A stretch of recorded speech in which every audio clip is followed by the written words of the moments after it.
So Bone Spurs just got back from Scotland. His trip was a little interesting. When he wasn't cheating at golf, he was being asked questions about Jeffrey Epstein. I love that he can't get rid of it, even if he leaves the country. Well done, Scotland, for keeping that stiletto boot on that neck, okay?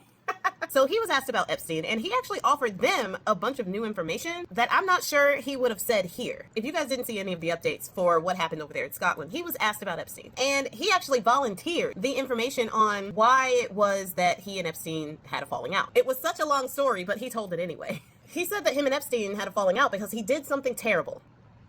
Well, great. What was that terrible thing? He stole employees from Bone Spurs. That was Epstein's big crime. He stole employees from Bone Spurs and hired them as his own employees. That was the big no-no crime out of all the things that Epstein has been accused of. Stealing employees was just a bridge too far for Bone Spurs. But the reporters were actually pretty smart, and they put 2 and 2 together on this really, really quick. Now, Ghislaine Maxwell was accused and convicted of getting girls, underage girls, from Mar-A-Lago. That's in the reports, it's in the files, it's in the court documents. The court documents that she pled not guilty on, by the way. Now you got Bone Spurs saying Epstein was stealing his employees.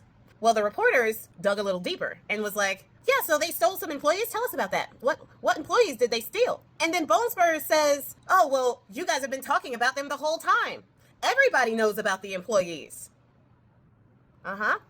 Go on. So he says, yeah, he was stealing employees from the spa.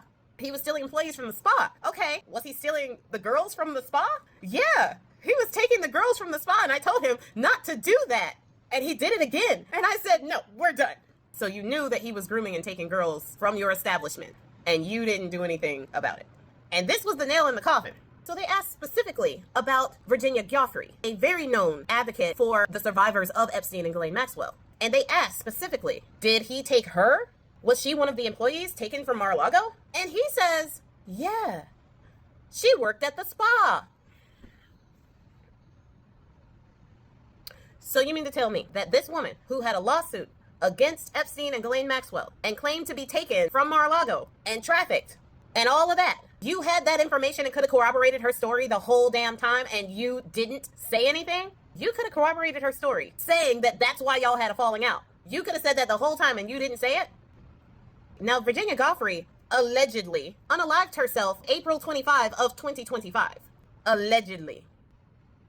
Ironically enough, 3 months later, you corroborate her story and basically tell people that she was right the entire time and they were getting people from your establishment and you knew it the whole time and did nothing about it. You trying to play the victim as if him stealing employees from you hurt you in any way just showed people even more exactly who you are.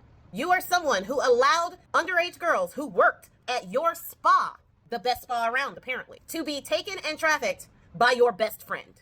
And the only thing that you had a problem with in that entire statement was the fact that they no longer worked at your spa. For the people who still support him, I really, really hope that the hell you believe in is real. I'm just gonna leave it at that.